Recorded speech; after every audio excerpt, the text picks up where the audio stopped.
morning. So today I'm going to be talking about the movie The Sweet East. It's a 2023 movie starring Talia Ryder as Lillian, a 17-year-old girl who escapes her class trip to Washington, D.C., and she ends up traveling around the eastern seaboard, and she ends up meeting a whole variety of people. She meets some really confused protesters.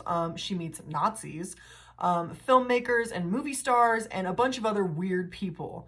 And when I was going down my movie list, getting ready to watch this movie, I honestly forgot why I added it to the list and I couldn't figure it out. Then I saw the cast list and I figured out why I wanted to watch it. I wanted to watch this movie mainly because Jacob Elordi was in it, although his role is brief, because I went through this phase a while back where I watched every movie he'd done and had kind of just been on a mission ever since, and I found out that he was in this movie and added it to the list, and here we are. So structurally, I think this movie's really interesting.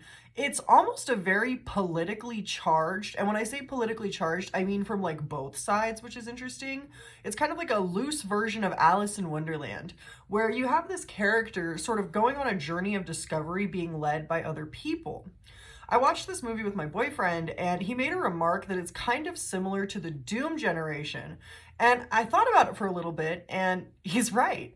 It's kind of like if the Doom generation and We're All Going to the World's Fair had a baby. And I know that seems like a really crazy combination, but if you were to watch this movie, you would kind of get it, because you get the absurdity and the violence of the Doom generation, and everything happens really quick and it's really off the wall.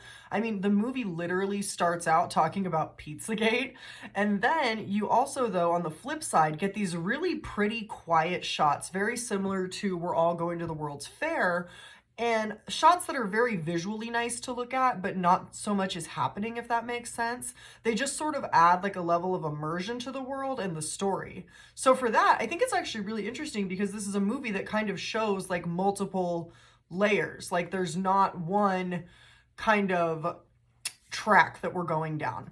I actually really did enjoy the quirkiness of the movie, although it does have moments where it's a little slow.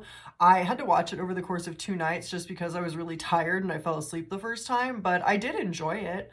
I really liked the idea, excuse me, I really liked the idea of this sort of neutral character just kind of going wherever the wind takes her, and she's not really directed by anyone or anything. And because of that, because of her neutrality, we get to see the craziness and extremeness of the other characters reflected off of her.